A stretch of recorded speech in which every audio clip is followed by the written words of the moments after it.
एक विनम्र गांव के घर में एक अमीर आदमी की पत्नी कमजोर पड़ी है, क्योंकि धूप मुश्किल से उसके बीमार बिस्तर को छूती है। अंतिम कमजोर इशारे के साथ मां सिंड्रेला को बुलाती है। उसकी प्यारी बेटी उसके पास प्यार और मार्गदर्शन के शब्द देने की इच्छा रखती है। मां हांफती है, उसकी आवाज फुसफुसाहट भरी होती है, जैसे वह अपनी बेटी से विनती करती है, मेरी प्यारी सिंड्रेला, मुझसे वादा करो कि तुम हमेशा दयालु और अच्छी रहोगी। जैसे ही मां की आंखें बंद होती हैं, शांति छा जाती है, क्योंकि सिंड्रेला एक आंसू बहाती है, पल की गंभीरता को समझती है। एक नया अध्याय शुरू होता है जब पिता पुनर्विवाह करते हैं। एक सौतेली मां और 2 सौतेली बहनों को उनके घर में लाते हैं। वातावरण बदल जाता है। सिंड्रेला का जीवन एक अप्रत्याशित मोड़ लेता है, क्योंकि उसे नौकरानी की भूमिका में डाल दिया जाता है।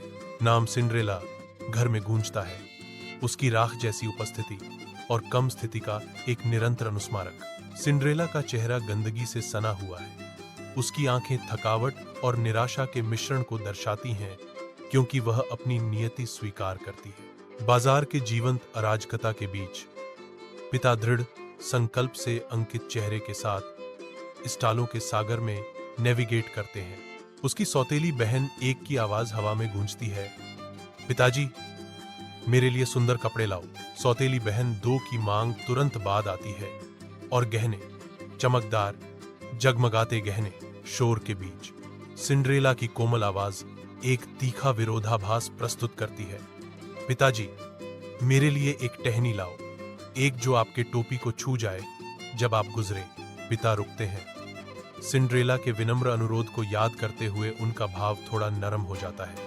वह बाजार से गुजरता रहता है, उसके होंठों पर हल्की मुस्कान है, अब एक नए उद्देश्य की भावना के साथ। अपनी मां की कब्र पर सिंड्रेला कोमलता से एक छोटी सी टहनी लगाती है, जो याद की एक मूक प्रतिज्ञा है। उसकी आंखों के सामने टहनी चमत्कारिक रूप से जड़ पकड़ती है और बढ़ती है, एक विशाल पेड़ बन जाती है जो आकाश की ओर पहुंचता है। जब भी सिंड्रेला पेड़ पर जाती है, एक उज्ज्वल सफेद पक्षी दिखाई देता है, जो सपनों के पूरा होने का अग्रदूत है। सफेद पक्षी उतरता है, सिंड्रेला की अनकही इच्छाओं को पूरा करता है। कब्रगाह की शांति में एक जादुई बंधन बनता है।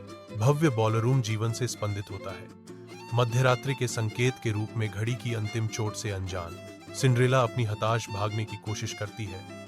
उसका गाउन एक धुंधलापन है, क्योंकि वह शानदार हॉल से गुजरती है। उसकी जल्दबाजी में एक चप्पल पीछे छूट जाती है।